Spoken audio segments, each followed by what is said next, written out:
오늘의 주요 뉴스입니다.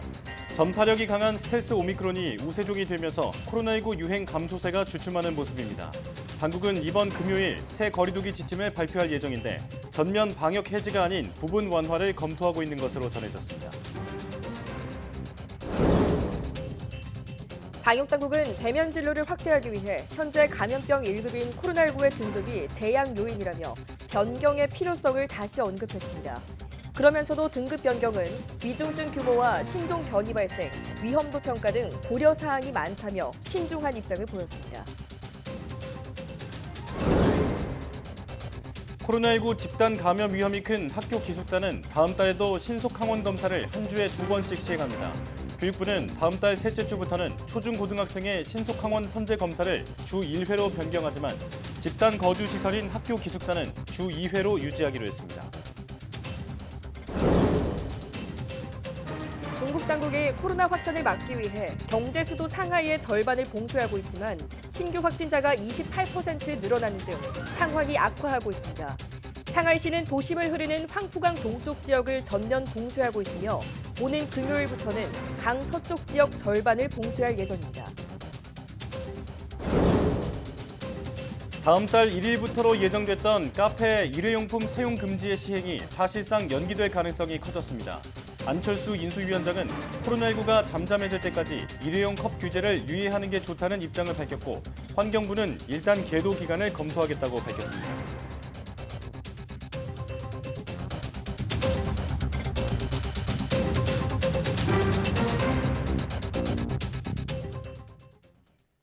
여러분 안녕하십니까? 사이언스 투데이 시작합니다. 다음 주부터 적용될 사회적 거리두기 조정안이 오는 금요일에 발표됩니다. 중앙재난안전대책본부는 이번 주 목요일 일상회복지원위원회를 열어 관련 의견을 수렴한 뒤 다음 날인 금요일 거리두기 조정안을 발표할 예정이라고 밝혔습니다. 정부는 델타 변이보다 2~3배 많은 빠른 오미크론 전파력을 고려하면 거리두기 등 방역 조치의 유행 억제 효과가 상당히 약화한 것으로 분석된다고 설명했습니다. 또 오미크론의 낮은 치명률을 고려할 때 방역을 계속 강화할 필요성이 떨어지고 사회 경제적 문제가 더 커진다고 우려했습니다. 다만 모든 거리두기 조치 등을 한 번에 해제하는 경우 유행이 증폭될 가능성도 적지 않아 단계적으로 완화하고 있다고 강조했습니다. 이르면 30일부터 동네 병의원에서도 코로나19 대면 진료가 가능할 것으로 보입니다. 중앙재난안전대책본부는 브리핑에서 이 같은 내용의 재택치료 외래진료센터 확충 추진 방안을 시행한다고 밝혔습니다. 현재 코로나19 재택치료자를 대상으로 대면 진료를 하는 외래진료센터는 279곳인데 여기에 더해 동네 병의원에서 코로나19와 다른 질환까지 대면 진료가 가능하도록 한 것입니다.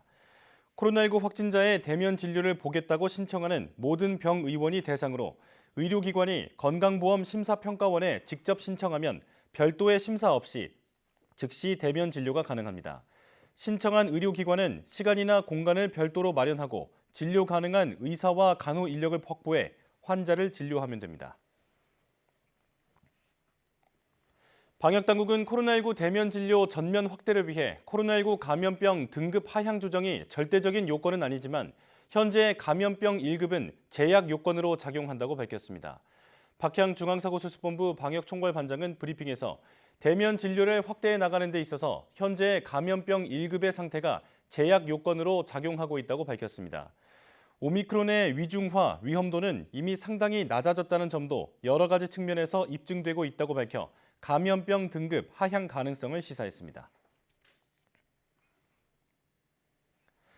이에 대해 중앙방역대책본부는 코로나19의 급수 변경 여부는 위중증 등 위험도 평가와 함께 일반 의료체계 정비 등 종합적인 검토가 필요하다고 밝혔습니다.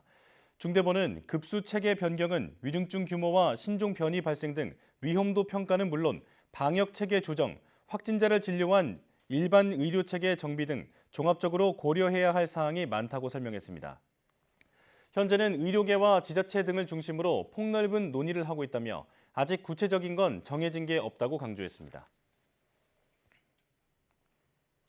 김부겸 국무총리는 최근 오미크론 확진자 확산으로 K-방역이 실패했다는 비판에 대해 국민을 모욕하는 말이라며 용납할 수 없다고 반박했습니다.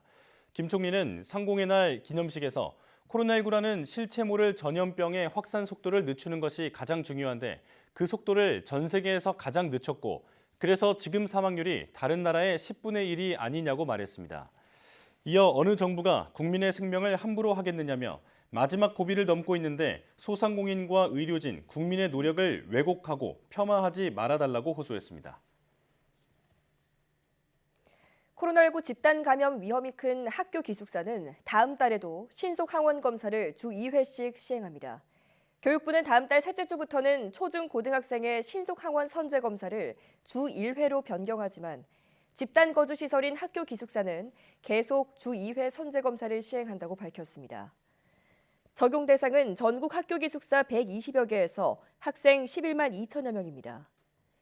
교육부는 또 지난 2일부터 20일까지 학생과 교직원 약 500만 명에 대한 선제 검사 결과와 PCR 검사를 연계 분석했더니 선제 검사의 양성 예측도가 92.9%로 나타났다고 설명했습니다. 코로나19 확산으로 도시의 절반을 봉쇄하고 있는 중국 상하이시는 28일 하루 감염자가 28% 증가한 4,400여 명이 되면서 확산세가 계속되고 있습니다. 중국 국가위생건강위원회 집계 결과 상하이시의 28일 하루 감염자 수는 해외 유입까지 포함해 4,488명으로 전날보다 1,000명 정도 또 늘었습니다. 상하이시는 이에 따라 28일부터 황푸강을 중심으로 동쪽 지역을 전면 봉쇄해 사람들의 이동을 금지하고 있으며 일부 중요 업종을 제외하고 출근도 하지 못하게 하고 있습니다. 또 황푸강 동쪽 지역을 이번 금요일 새벽까지 만 4일 동안 봉쇄한 뒤 이어 같은 날 황푸강 서쪽 지역 절반 정도를 4일 동안 교차 봉쇄할 예정입니다. 이와 관련해 미국 월스트리트 저널 신문은 세계 공급망의 혼란이 다시 가중될 수 있다는 우려가 커지고 있다고 보도했습니다.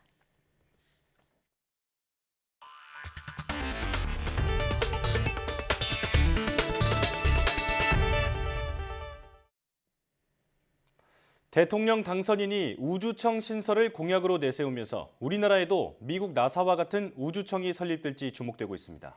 네, 전문가들은 우주청을 특정 부처 산하에 두기보다는 범부처를 총괄하는 독립된 부처의 형태로 만들 것을 조언했습니다. 이성규 기자가 취재했습니다. 오는 8월 미국 스페이스X의 로켓에 실려 발사 예정인 우리나라 최초의 달 궤도선. 이에 앞서 6월엔 성능 검증 위성을 탑재한 한국형 발사체 누리호의 2차 발사가 예정됐습니다.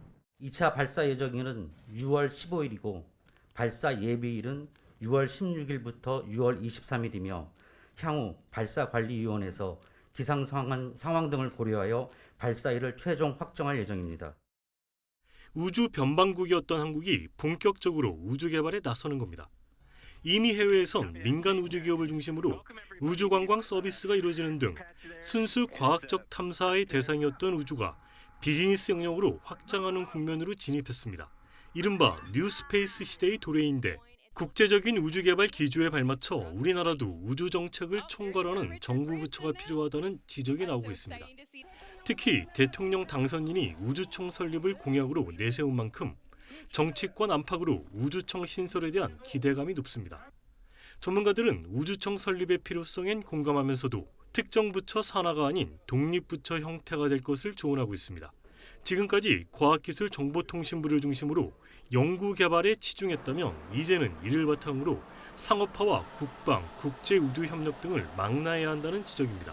과학기술의 발전뿐만 아니라 정치, 외교, 국방, 산업 이 다 포괄적인 어떤 분야로 이게 부상을 하게 됩니다. 그런 관점에서 본다면 우리가 다부처 통합 관리를 하고 그다음에 뭐 예산의 어떤 조정을 하고 그래서 중복 투자를 방지하고 효율적 발전을 위한다면은 그러면 어떤 그렇다고 한번 본다면 일개 부처의 산하에 두기보다는 미국 나사는 독립부처의 형태이며 일본은 총리가 우주개발전략본부장을 맡으며 우주정책을 총괄하고 있습니다. 전 세계가 우주를 미래 먹거리로 보는 가운데 우주청 신설이 우주 선진국으로 가는 디딤돌이 될지 부처 이기주의에 그칠지 주목되고 있습니다. YTN 사이언스 이성규입니다. 김부겸 국무총리는 4차 산업혁명 대응은 한 정부에서 끝낼 수 없고 정부가 바뀌더라도 계속 이어가야 하는 국가적 핵심 과제라고 강조했습니다. 김 총리는 정부 서울청사에서 제28차 4차 산업혁명위원회 회의를 주재하면서 4차 산업혁명은 기술적 변화에만 그치지 않고 경제, 사회 전반에 광범위한 파급력을 갖기 때문에 국가적 차원의 대응 역량을 갖춰야 한다며 이같이 말했습니다. 이어 디지털 혁신을 이끌 핵심 인재 양성을 위해 교육 연구 분야의 혁신에 집중해야 한다면서 디지털 혁신이 가속할 수 있는 생태계 조성에도 박차를 가해야 한다고 덧붙였습니다. 다음 달 1일부터 카페 등에서의 일회용품 사용이 다시 금지되는 가운데 환경부는 인수위와 협의해 계도 기간을 검토하겠다고 밝혔습니다. 환경부 관계자는 다음 달부터 가장 크게 달라지는 것은 지자체가 일회용품을 사용한 업체를 단속해서 과태료를 매길 수 있다는 것이라며 지자체들이 현재 상황을 고려해 당장 과태료를 매기기보다 계도 기간을 둔다면 업주들의 부담도 줄어들 것이고 이를 포함해 여러 방안을 인수위와 논의하고 있다고 말했습니다. 다만 시행까지 4일 남은 고시를 미루는 것은 물리적으로 불가능하다고 설명했습니다. 이와 관련해 안철수 대통령직 인수위원회 위원장도 코로나19가 잠잠해질 때까지는 일회용 컵 규제를 유예하는 게 좋다는 생각을 밝혔습니다. 정부가 전기요금 인상에 영향을 주는 연료비 조정 단가를 2분기에는 올리지 않기로 했습니다. 한국전력은 오는 4월부터 7월까지 적용할 전기요금의 연료비 조정 단가를 킬로와트 시당 0원으로 고시했습니다. 한전은 국제 에너지 가격 상승의 영향으로 분기별 조정 한도인 3원 인상 의견을 정부에 제출했지만 28일 유보 의견을 통보받았다고 밝혔습니다. 정부는 코로나19 장기화와 높은 물가 상승률로 국민 생활이 어려움을 겪고 있고 오는 4월부터 기준 연료비와 기후 환경 요금이 인상돼 소비자 전기요금은 오르게 되는 점을 고려했다고 설명했습니다. 국제통화기금 IMF가 한국의 올해 물가 상승률이 3.1%가 될 것으로 전망했습니다. IMF는 기획재정부와 한국은행 등과의 연례협의 결과 보고서를 통해 한국 경제는 연초 높은 물가가 예상되나 향후 금리 인상과 에너지 가격 안정, 공급망 회복 등으로 올해 소비자 물가 상승률은 3.1%, 내년엔 2.1%가 될 것으로 내다봤습니다. 또 올해 경상수지 흑자는 일부 축소되고 성장률은 3%가 될 것으로 예측했습니다. 미국 펜실베이니아주의 한 고속도로에서 악천후 속에 차량 50여 대가 연쇄 추돌해 3명이 숨지고 20여 명이 다쳤습니다. 대형 트럭들이 강한 충돌을 일으키는 장면이 목격자의 카메라에 생생하게 담겼습니다. 조수현 기자가 보도합니다. 눈보라가 휘몰아친 고속도로 한복판. 차량 여러 대가 꼼짝 못하고 있습니다. 대형 트럭이 뒤에서 빠른 속도로 달려오더니 차량 행렬을 들이받습니다. 강한 충격과 함께 앞에 있던 트럭과 SUV는 순식간에 180도 회전합니다. 여기서 끝이 아닙니다. 목격자가 사고 장면을 촬영하는 가운데 또 한 차례의 강한 추돌이 일어납니다. This is ridiculous. It's snow and fog mixed together, and it made the visibility down to zero. And watch out! Oh, God! 미 펜실베이니아주 스퀴르킬 카운티를 지나는 81번 고속도로에서 이처럼 연쇄 추돌 사고가 일어나면서 차량 50여 대가 어지럽게 뒤엉켰습니다. 견인 트레일러 3대를 비롯해 여러 차량이 불길에 휩싸였습니다. 지금까지 20여 명의 사상자가 확인됐고 인명피해가 늘어날 가능성도 제기됩니다. 현지 당국은 강력한 눈보라에 운전자들의 시야가 극도로 좁아지면서 사고를 초래한 것으로 보고 있습니다. 여기에 도로가 미끄러워지면서 사고 규모를 키운 것으로 보고 현장 수습에 주력하고 있습니다. YTN 조수현입니다.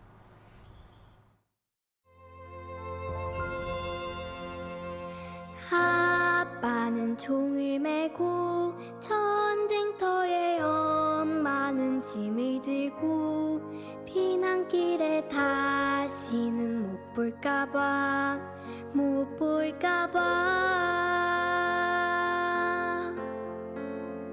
하늘을 날아가는 작은 새도 예쁘게 피어나는 무지개도 다시는 못 볼까봐 아이의 맑은 눈에 눈물이 흘러 누구를 위한 전쟁인가 무엇을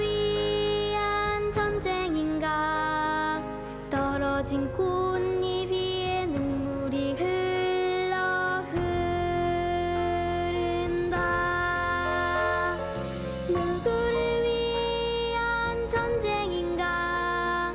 무엇을 위한 전쟁인가? 떨어진 꽃잎 위에 아이의 맑은 눈에 눈물이 흐른다.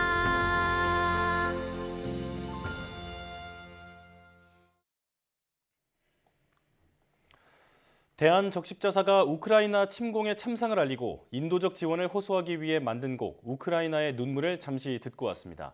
자, 하지만 우크라이나 상황은 여전히 희망이 보이지 않는 것 같습니다. 러시아와 우크라이나의 평화 협상이 여러 차례 열리고 있긴 하지만 큰 진전이 없을 뿐더러 푸틴 대통령과 우크라이나 대통령의 회담도 까마득해 보입니다. 김선희 기자가 보도합니다.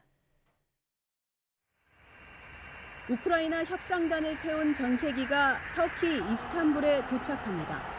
볼로드미르 젤렌스키 대통령은 일단 영토 문제에 한 발 물러서 돈바스 지역과 관련해 타협을 원한다고 밝힌 상태입니다. 젤렌스키 대통령은 지도자들끼리 빨리 만나서談판을 짓자는 입장이고 러시아는 회담부터 잘 성사시킨 뒤 만나자고 말했습니다. Он сказал, что он никогда не отказывался от встречи с президентом Зеленским. Единственное, что он считает принципиально важным, чтобы эти встречи были хорошо подготовлены. 러시아가 돈바스 지역 장악에 집중하고 우크라이나도 타협 여지를 남기면서 이번 협상에 대한 기대감이 높아지고 있습니다. 하지만 우크라이나가 한국처럼 분단 국가로 쪼개질 수 있다는 우려도 나오고 있습니다.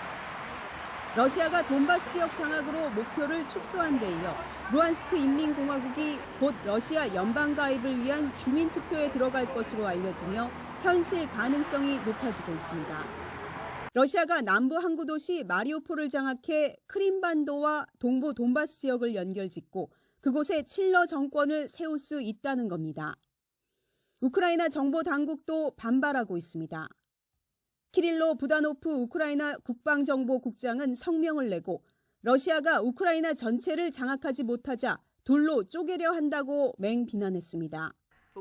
러시아 뜻대로 되면 국제사회가 무력에 의한 영토 침탈을 인정해 준 것으로 간주돼 잘못된 선례를 남길 수 있다는 우려도 나옵니다. We remember the uneasy settlement of 2014, which failed to give Ukraine lasting security. Putin just came back for more. That is why we cannot allow him to win from this appalling aggression. 양측이 현실적인 출구 전략을 세워도 예민한 영토 문제 등으로 이견이 계속되면 협상이 쉽지 않을 것이란 전망도 나오고 있습니다. YTN 김선우입니다. 러시아의 우크라이나 침공 이후 국외로 탈출한 난민이 400만 명에 육박하며 이는 11년 내전을 겪고 있는 시리아에서 발생한 난민의 3배에 달하는 것이라고 AP통신이 보도했습니다. 유엔 난민기구와 유엔 산하 국제이주기구에 따르면 개전 후 국외로 탈출한 우크라이나 난민은 현지 시간 28일 기준으로 387만 명인 것으로 집계됐습니다. 이는 11년째 내전을 겪으면서 130만여 명의 난민이 발생, 2차 대전 후 최악으로 불려온 시리아 난민 사태보다 3배나 많은 것입니다. 알렉스먼트 유엔 난민기구 폴란드 비상조정관은 새로운 난민 유입이 줄어들기를 바란다며 하지만 이 전쟁에 대한 정치적 해결책이 마련되기 전에는 난민 감소를 보장할 수 없다고 말했습니다. 주요 7개국 G7이 러시아의 가스대금 루블화 결제 요구를 거부하기로 합의했습니다. 러시아 정부가 루블화 방어를 위해 다양한 규제를 동원해 폭락 사태를 막고 있긴 하지만 중장기적으로 루블화 가치가 크게 떨어질 것으로 전망됩니다. 강성욱 기자가 보도합니다. 주요 7개국 G7 에너지 장관들이 화상회의를 열었습니다. 푸틴 러시아 대통령이 지난 23일 비우호 국가들에게는 천연가스 대금을 자국 통화인 루블화로만 받겠다고 밝힌 것을 수용할 수 없다는 데 의견을 함께했습니다. Ministerinnen und Minister haben völlig darin übereingestimmt, dass dies ein einseitiger und klarer Bruch der bestehenden Verträge ist. Sie haben noch einmal unterstrichen, dass die geschlossenen Verträge gelten und die Unternehmen an der Stelle vertragstreu sein sollten. 현재 루블화의 가치는 달러당 99루블로 지난달 24일 우크라이나 침공 직전보다 17% 하락했습니다. 지난 7일 달러당 151 루블까지 하락했다는 점을 감안한다면 나름대로 방어가 이루어지고 있다는 평가입니다. 러시아 정부는 다양한 규제를 동원해 루블화의 추가 폭락 상황을 막고 있습니다. 향후 6개월간 국민들에게 환전을 금지했고 외환 계좌에서 인출할 수 있는 금액도 제한했습니다. 심지어 러시아 주식시장에 투자한 외국인들이 주식을 매도하는 것도 금지했습니다. 주된 외화 수입원인 자국의 에너지 분야 기업들이 수출 대금으로 받은 외화 중 80%를 무조건 루블화로 환전해 보유할 것도 의무화했습니다. 그러나 규제를 통해 방어한 루블화의 가치는 결국 시장 가격에 수렴할 것이라는 게 전문가들의 전망입니다. 특히 러시아 에너지에 대한 의존을 줄이겠다는 유럽 국가들의 계획이 그대로 실행돼 중장기적으로 러시아의 외화 획득이 감소한다면 루블화의 가치는 훨씬 떨어질 것이라는 분석이 나오고 있습니다. YTN 강소복입니다. 러시아가 미국과 유럽연합, 영국, 한국 등 비우호국 국민에 대한 러시아 입국 제한을 추진하고 있습니다. AFP 통신에 따르면 세르게이 라브로프 러시아 외무장관은 현지 시간 28일 TV 연설에서 많은 외국의 비우호적인 행동에 대응해 입국 제한 조치가 대통령령으로 준비되고 있다고 말했습니다. 이어 이 법령은 미국과 모든 EU 회원국, 영국을 포함하는 비우호국 국민을 대상으로 러시아 입국과 관련해 많은 제한을 적용할 것이라고 덧붙였습니다. 러시아는 우크라이나 전쟁과는 무관하게 국가 존립이 위협에 있을 때만 핵무기를 사용할 것이라고 러시아 크렘린궁이 밝혔습니다. 드미트리 페스코프 크렘린궁 대변인은 현지 시각 28일 미국 공영 PBS 방송과 인터뷰에서 이같이 말했다고 로이터 통신이 보도했습니다. 크렘린궁 대변인의 이 같은 발언은 우크라이나 침공 1개월이 지났지만 전황이 계획대로 되지 않자 정체된 전황을 반전시킬 목적으로 러시아가 생화학 무기, 소형 핵폭탄 등 대량 살상 무기를 사용할 우려가 제기되는 가운데 나왔습니다.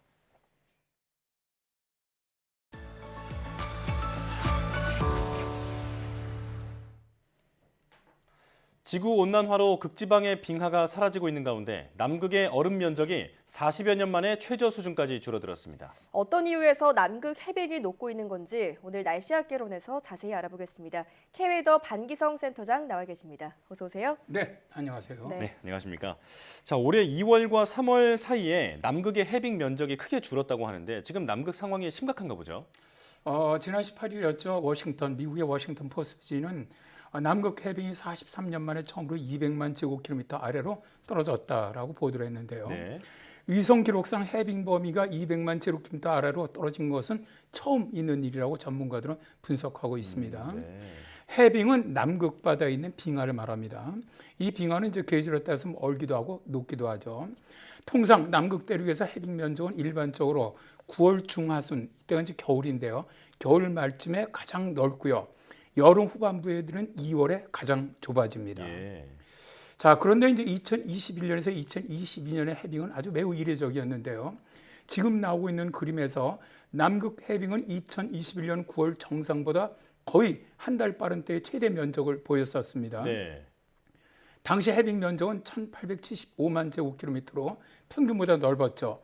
그러나 미 해양대기청과 미 국립빙설자료센터에 의하면 봄과 여름에 급격히 빙하가 녹으면서 2월에 들어 위성 기록상 대륙의 해빙 면적이 가장 작았습니다. 남극 해빙은 2월 중 192만 제곱킬로미터의 최소 면적에 도달했는데요. 이전의 최저치는 2017년에 211만 제곱킬로미터였습니다. 다음 그림은 미 국립빙설자료센터에서 올해 3월 8일에 발표한 남극 해빙 자료입니다. 그림을 살펴보면 가장 해빙 면적이 적었던 2017년 3월 3일은 흰색으로 칠해져 있죠. 올해 2월 25일이죠. 역대 최저 해빙 면적을 기록하는 것은 파란색으로 칠해져 있는데요. 미 국립빙설자료센터는 올해 2월 로스해, 아문젠해 그리고 웨드레의 북서쪽의 빙하가 대폭 녹았다라고 밝혔습니다. 네, 조금 전에 서남극 인근 해역의 빙하가 빠르게 녹고 있다 이렇게 말씀을 해주셨는데요. 지금 지구상에서 온난화가 좀 빠르게 진행되고 있는 지역 중에 하나가 아문센해라고 하더라고요. 아문센해의 빙하는 어느 정도로 녹았습니까? 우선 이제 남극 대륙의 아문센 해역에는 아주 큰 두 개의 빙하가 있습니다. 네. 파인 아일랜드하고 스위치 빙하인데 이 두 빙하의 크기는 한반도보다 약 3배 정도가 더 큽니다. 두 빙하가 전 세계 해수면 상승의 약 10%를 담당하고 있을 정도로 아주 중요한 빙하인데요. 네. 그런데 이제 서남쪽 아문센해에 인접한 스위치 빙하는 1980년대 이후 약 5,950억 톤에 이르는 얼음이 녹으면서 아주 심각한 문제가 되고 있죠. 네, 지금 해수면 상승에 핵심적인 영향을 미치는 빙하들이 녹고 있다라는 말씀인데요. 자, 그렇다면 이렇게 남극의 빙하가 급격하게 녹고 있는 원인은 뭔가요? 아무래도 이제 여러 가지 원인들이 있겠지만 그중에 가장 중요한 것이 아무래도 지구 가열화겠죠. 예. 미 해양대기청의 기상 모델에 근거한 메인 대학의 기후 재분석에 따르면 자 이제 그림처럼 3월 17일 남극 대륙 전체가 1979년에서 2000년 사이의 기준 기온보다 약 8.6도가 더 따뜻했습니다. 네. 그림에서 보시면 더 붉을수록 기온이 평균보다 높은 건데요. 가장 높은 지역은 평균보다 8도 이상 높다는 것을 알 수가 있죠. 예. 미 해양대기청 연구원인 마이어는 이미 따뜻해진 평균보다 8도가량 높은 것은 매우 이례적인 일이다. 미국 전체가 평균보다 8도가량 높은 것으로 생각해봐라고 말할 정도로 아주 이상고온이었죠. 전 세계 평균 기온 상승이 1979년에서 2000년 평균보다 겨우 0.6도 상승한 것과 비교해 본다면 올해 기온 상승은 아주 매우 이례적이라고 할 수가 있습니다. 네. 그리고 이제 두 번째로 남극 빙하가 빨리 녹는 원인은 지열이라는 연구도 있습니다. 제가 이제 앞서서 서남쪽 아문센에 인접한 스위치 빙하에 대해서 설명했지 않습니까? 네. 이 지역이 이렇게 빨리 녹는지에 대한 연구를 독일 알프레드 베게너 연구소와 이탈리아 OGS 연구소가 공동으로 연구를 해서 2021년 8월에 그 결과를 발표를 했었습니다. 예. 연구팀은 남극 전역을 대상으로 한 지자기장 데이터를 분석을 해보니까 서남극 지역의 지열 흐름에 대한 새로운 지도를 만들었어요. 그래 보니까 스위치 빙하 아래 지열이 다른 지역 지열보다 훨씬 높았다는 겁니다. 연구팀이 이런 결과가 서남극 빙상 밑에 있는 취약한 암석권의 역학과 아주 밀접한 관련이 있다는 것을 보여주고 있다라고 주장하고 있고요. 네. 또 서남극 대륙 아래의 지각이 동남극 대륙보다 두께가 거의 절반밖에 되지 않는다는 것도 발견을 했습니다. 네. 이로 인해서 서남극 대륙에서 훨씬 더 많은 지열이 발생하고 있고 서남극 빙하가 빠르게 녹고 있는 원인이라는 것이죠. 네. 자, 지금 이렇게 빙하가 빨리 녹고 있는 그 원인을 지구 온난화와 또 서남극의 그 높은 지열로 꼽아주셨는데 지금 과학자들은 또 다른 원인들을 분석하고 있다고 하더라고요. 어떤 요인들이 있을까요? 영국의 이제 노썸브리아 대학이라고 있습니다. 이 연구팀이 2021년 4월에 남극의 파인 아일랜드 빙하가 티핑 포인트를 넘어서 되돌릴 수 없을 정도로 녹아내리고 있다는 연구 결과를 발표했는데요. 네. 연구팀은 빙하가 붕괴하는 이유는 아문센 해역의 변화한 바람 패턴, 다음에 심해의 장기적인 온난화, 또 매몰 추세 때문이라고 보았는데요. 파인 아일랜드 빙하는 남극에서 가장 빠르게 줄어들고 있는 빙하 중 하나로 매년 450억 톤의 얼음이 녹아내리고 있는 것으로 알려져 있습니다. 그리고 이제 아문센 해역의 또 다른 빙하인 스위치 빙하도 말썽인데요. 우리나라 극지연구소는 2021년 11월 15일 네이버 포스트에서 남극의 한 빙하가 종말의 날을 불러온다라는 제목의 포스팅을 올렸습니다. 스위치 빙하가 모두 녹아내리면 전 지구적으로 종말을 부른다는 건데요. 뭐 조금은 좀 과장된 이야기죠. 다만 이제 경각심을 부르기 위해서 만든 제목이었다라고 생각을 하는데요. 실제 스위치 빙하가 모두 녹는다면 지구 전체 해수면이 약 60cm 정도 미터 상승을 하면서 저지대 국가들은 아주 심각한 피해를 입게 될 겁니다. 우리나라의 극지연구소는 그 포스트에서 스위치 빙하가 남극에서 가장 빠르게 녹고 있다고 말하고 있는데 최근 연구로 그 원인이 밝혀졌다고 하죠. 네. 남극 대륙에는 남극 순환유라고 불리는 남극해보다 약간 따뜻한 바닷물이 둘러싸고 돌고 있습니다. 그런데 빙하와 바다의 경계인 빙붕 아래에는 바닷물이 들어오면서 디귿자 모양의 구멍이 만들어져요. 스위치 빙하 구멍에 이 남극 관리의 따뜻한 바닷물이 많이 유입되면서 구멍이 점점 커지게 되고 빙하가 빨리 녹게 된다는 것이죠. 그렇군요. 자, 조금 전에 빙붕도 말씀을 해주셨는데 이 빙붕이 남극의 빙하가 더 녹지 않도록 하는 일종의 댐 역할을 한다라고 하더라고요. 자, 이 빙붕이 녹아서 없어지면 어떻게 됩니까? 이 빙하에 대한 그 연구가 전 세계적으로 굉장히 그 권위가 있는 대학이 영국의 레딩 대학입니다. 네. 이 대학팀이 2021년 4월에 기후위기로 남극 빙봉 3분의 1이 붕괴될 수 있다라는 보고서를 발표를 했는데요. 이들은 이제 기후위기로 기온이 산업화 이전 수준보다 4도가 높아진다면 남극 전체 빙봉 가운데 34%가 녹을 것으로 예측을 했습니다. 네. 빙봉은 남극 대륙과 이어져 있으면서 바다에 떠 있는 거대한 얼음 덩어리거든요. 연중 두꺼운 얼음으로 덮여 있는 곳인데요. 네. 남극 대륙으로 접근하는 난류의 흐름을 막아서 빙하 형태를 유지하고 대륙에서 빙하가 바다로 흐르는 것을 막는 역할도 합니다. 연구팀에 의하면 남극의 라르센시, 셰클턴, 파인섬, 윌킨스 등 이 지역에 있는 4개의 빙봉이 붕괴될 위험이 가장 높은 것으로 보았습니다. 레딩 대학교 기상학과 엘라 길버트 박사는 빙봉이 무너지면 마치 병에서 코르크마개를 제거하는 것과 같아서 빙하로부터 상상할 수 없는 많은 양의 물이 바다로 쏟아지게 될 것이다라고 경고하고 있지요. 예. 자, 암울한 상황인 것 같은데 좀 앞으로는 이 지구 온난화로 인해서 빙하가 녹는 속도가 더 빨라질 거라는 전망까지 나왔더라고요. 자, 이렇게 되면 온 나라가 바다에 잠기는 그런 심각한 상황까지 올 수 있게 되는 거 아닐까요? 예, 그럴 가능성이 있죠. 아무래도 이제 이게 2021년 10월 1일에 이제 네이처 과학 전문이죠. 네이처가 발표한 게 있습니다. 온난화 현상은 더 빈번해지고 있고 남극 대륙 전역에서 더 오래 지속될 것으로 예측된다라는 보고서를 발간을 했는데요. 네. 연구팀은 여름 기온이 상승을 하면서 빙봉과 해안의 눈덩어리들을 취약하게 만든다고 주장을 합니다. 이들은 세계와 지역 기후 모델을 모두 사용해서 연구를 했어요. 그러다 보니까 빙봉과 빙하가 더욱 약해지는 경향이 남극 대륙 전역에서 더 오래 지속될 것으로 예상된다는 것을 발견했습니다. 네. 21세기 말까지 지금보다 더 빨리 녹는 현상이 서남극의 대부분에서 2배로 증가할 것으로 예상되고 심지어 중간 배출 시나리오 하에서도 동남극의 광대한 내륙에선 3배로 증가할 것으로 추정을 했습니다. 네. 또 남극 대륙을 둘러싼 해안 지역에서 예상되는 온난화 현상이 표현 용해를 증가시키면서 몇몇 남극 빙봉의 미래 안정성에 아주 위험을 제기할 수 있다는 것을 발견했다라고도 경고했습니다. 네. 남극은 현재는 북극 빙하보다는 서서히 녹아내리고 있습니다. 그런데 이제 미래 지구 가열화 정도에 따라서 남극 빙하의 융해는 굉장히 가속화될 가능성이 있다는 건데요. 최악의 경우 남극의 빙하가 다 녹을 경우 해수면 상승은 60m 이상일 것으로 예상하고 있는데 이럴 경우 거의 산악 지역을 제외한 모든 지역에 물에 잠기게 됩니다. 지구 가열화를 막기 위한 노력 정말 중요하다고 생각합니다. 네. 네. 말씀하신 그런 노력뿐 아니라 실질적인 성과도 이제 반드시 나와야 하는 그런 시점이 아닌가 싶습니다. 자, 날씨 학개론 K웨더 반기성 센터장과 함께했습니다. 고맙습니다. 고맙습니다.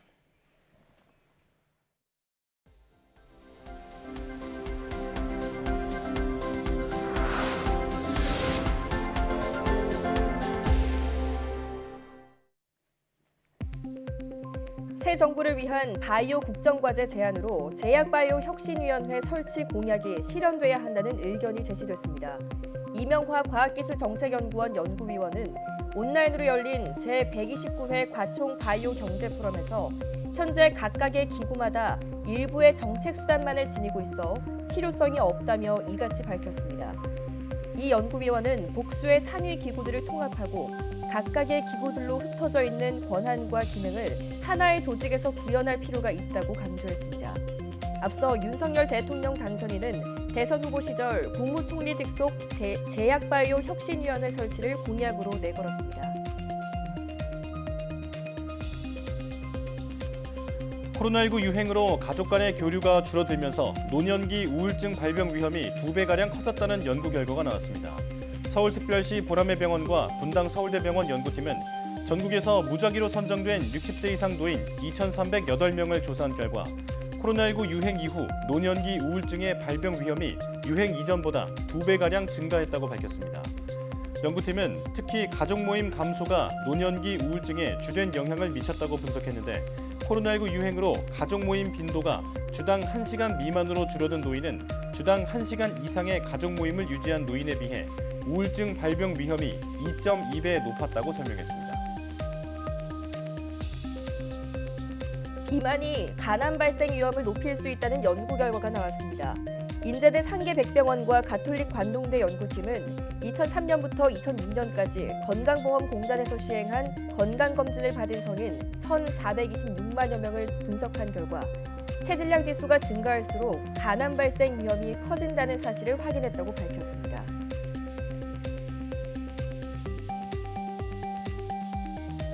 민관 합동으로 조성된 공공기술 사업화 1호 펀드의 첫 투자 대상으로 인공지능 기반 의료 진단기기를 만드는 기업이 선정됐습니다.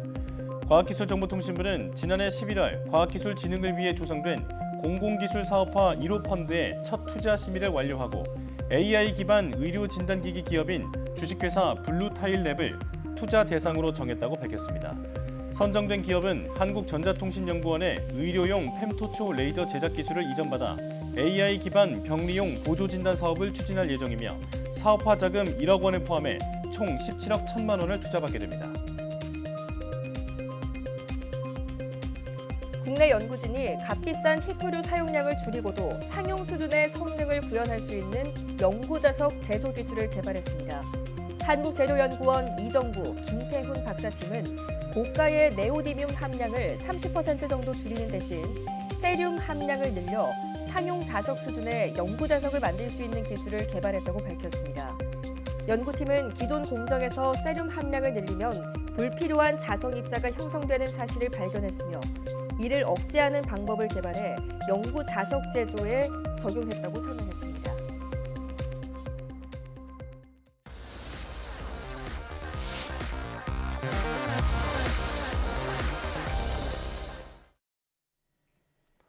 홈 가드닝이란 식물을 활용해 집안을 정원처럼 가꾸는 것을 말하죠. 코로나19로 집콕 쪽이 늘면서 홈 가드닝에 대한 관심이 높아지고 있습니다. 네, 실내 정원을 만들면 공기 정화는 물론 심신 안정에도 큰 효과가 있기 때문인데요. 이번 주 사이언스 앤 라이프에서는 몸과 마음을 힐링하는 홈 가드닝의 세계에 빠져보겠습니다.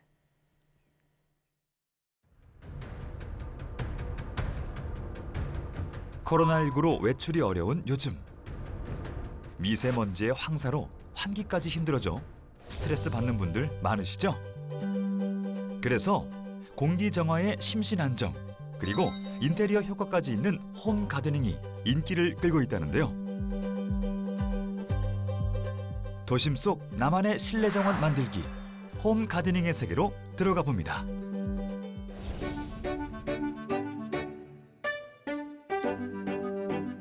집안에 멋진 정원을 만든 오늘의 주인공을 만나러 찾아간 곳. 거실뿐 아니라 침실에도 식물이 가득한데요. 식물을 너무 사랑해서 집안을 정원으로 만든 대체 식물을 몇 개나 키우는 건가요? 정확히 다 세보진 않았지만 대략 280개 이상 되는 것 같아요. 280개요? 네. 아니 근데 이거 이름은 다 아세요? 당연히 알죠. 제가 키우는 식물들인데. 아니, 이 식물들의 이름을 다 안다고요? 정말인지 확인해봤습니다. 이건 뭐예요, 이거? 얘는 아디안툼 히스피둘룸이라는 거예요. 그래서 브론즈 비너스라는 유통명을 가지고 있는 고사리예요. 얘는 필로덴드론 실버 클라우드라는 종류인데요. 그러니까 품종이 개량됐다는 그런 말도 있고 원종인지는 아직 확실하게 밝혀진 종은 아니에요. 요거는 뭐예요, 이거? 이거는 틸란드시아인데요. 파인애플과 식물이거든요. 틸란드시아 세로그라피카라는 식물이에요. 그래서 뿌리 없이 그냥 공중에 매달려서 사는 공중식물로 유명한 그런 식물이죠. 키우는 식물의 이름과 특성까지 신기하게도 줄줄 꿰고 있네요. 이렇게 있어요. 식물 대부분을 침실에서 키우는 상혁 씨. 그의 독특한 식물 사랑은 언제부터 시작된 걸까요?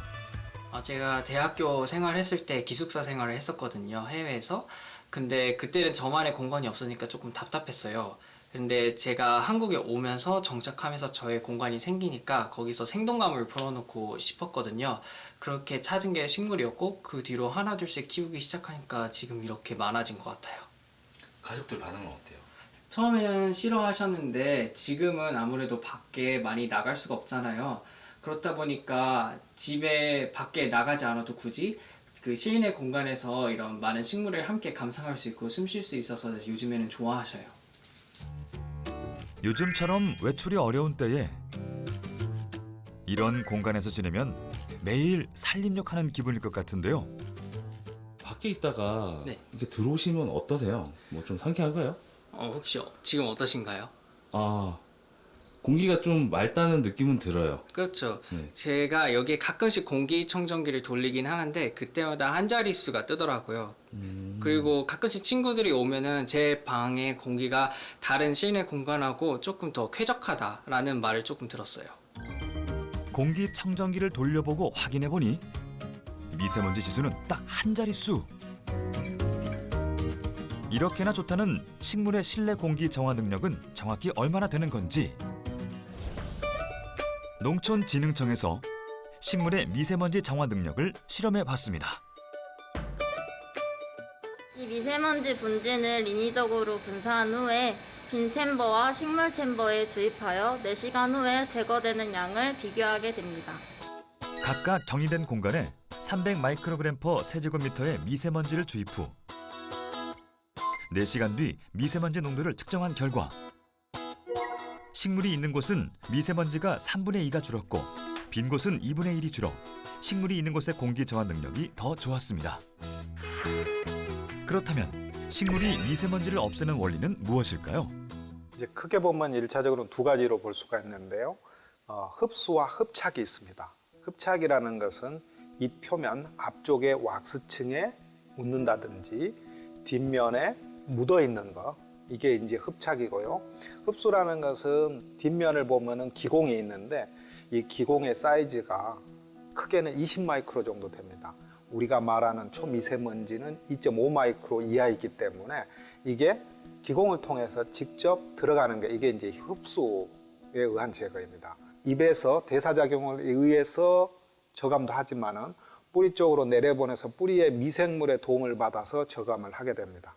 조금 추가로 더 말씀을 드리면은 식물은 증산작용을 하는 과정에서 음이온이 발생을 하는데 이 음이온에 의해서 미세먼지는 또 대체적으로 플러스 이온을 띠고 있습니다.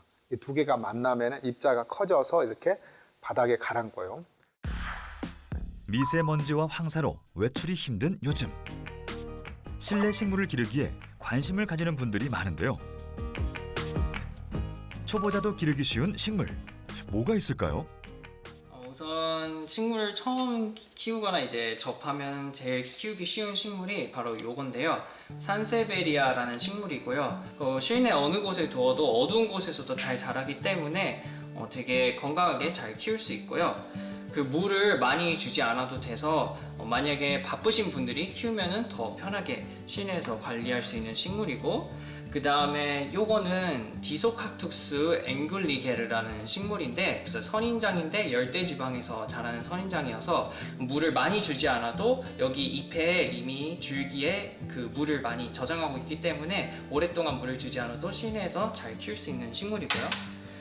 그리고 요거는 루엘리아 데보시아나라는 식물인데요. 이거는 보통 식물원 같은 곳에 가면은 그 밑에 하단 부분에 많이 심겨지는 식물이거든요. 근데 이 루엘리아 데보시아나가 그만큼 음지에서도 잘 버티면서 자랄 수 있는 식물이에요. 그래서 이 식물도 실내에서 두면서 키울 수 있는 아주 좋은 식물입니다. 식물 기르는 데는 도 같은 상혁 씨. 그런 그도 식물 관리에 애를 먹던 시절이 있었다는데요. 제가 어렸을 때부터 키웠던 오래된 선인장이 있었는데 그 선인장이 죽었어요. 그래서 조금 제대로 식물을 알고 키우고 해야겠다. 하나의 생명체인데 이 아이들도 소중하잖아요. 그래서 클래스를 들었는데 그때가 계기가 돼서 그때 식물에 대한 그런 신세계가 열렸죠. 조금 되게 뭐라고 해야 되지? 식물을 만졌을 때 그런 행복감도 있고 심리적으로 위안되는 것도 있고. 그때부터 원예 공부를 꾸준히 해오고 있다는 상혁 씨.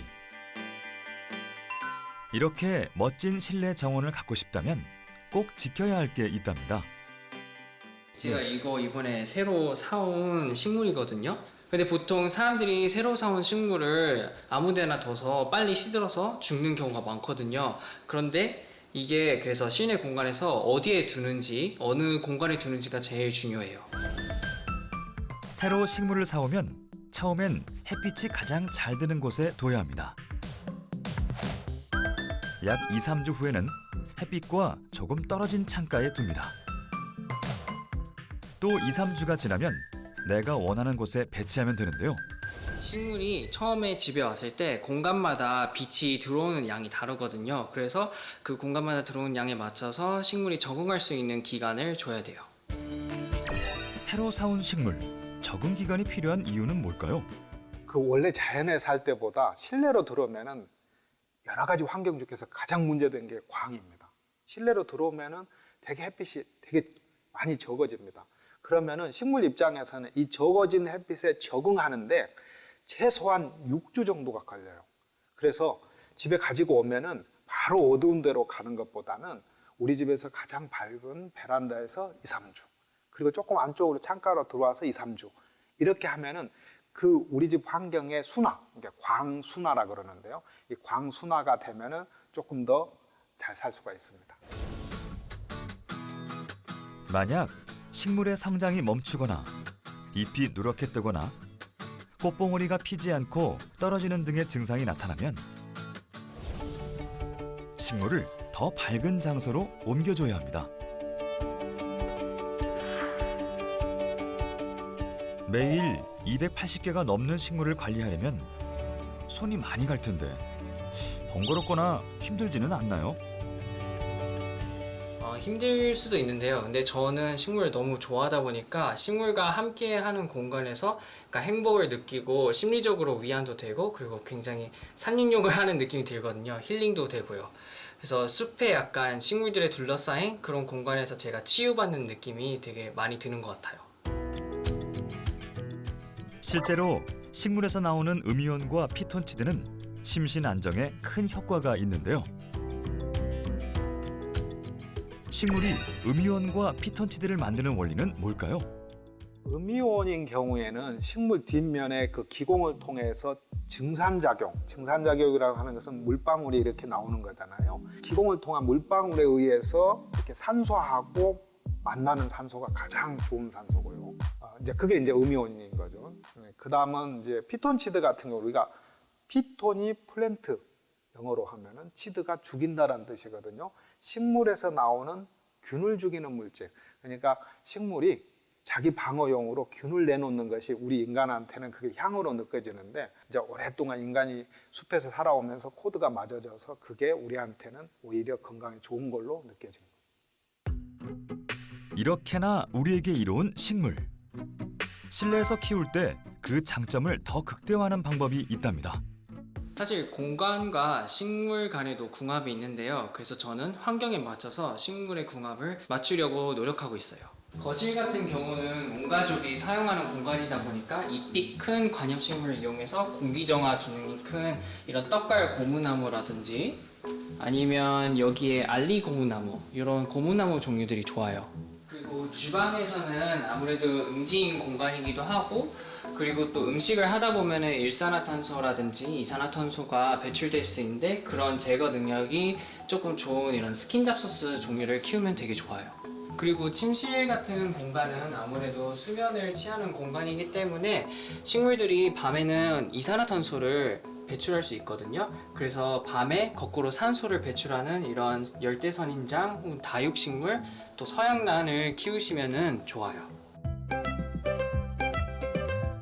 그렇다면 식물은 어떤 원리로 이산화탄소를 제거하고 산소를 배출해내는 걸까요?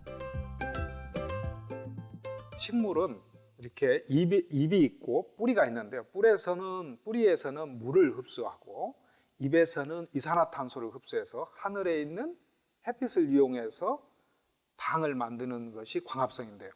이 과정에 이산화탄소가 들어가서 저감이 되고 밑에 있는 물에서 뽑아 올렸던 그것에 있는 산소가 분리돼서 결과적으로 부산물로 산소가 발생을 하게 됩니다. 화분 하나로 시작해 모두가 부러워하는 실내 정원을 갖게 된 상혁 씨. 식물 기르기가 주는 즐거움은 아무래도 마음의 안정을 가져다 주는 게 제일 큰 것 같아요. 식물로 채워진 공간에서 그런 편안함을 느끼는 게 정말 좋아서 다른 분들도 한번 이렇게 키워보는 거 너무 추천드리고 싶어요. 몸과 마음을 힐링하는 취미 홈 가드닝. 나만의 정원을 갖고 싶다면 작은 화분 하나로 시작해보면 어떨까요?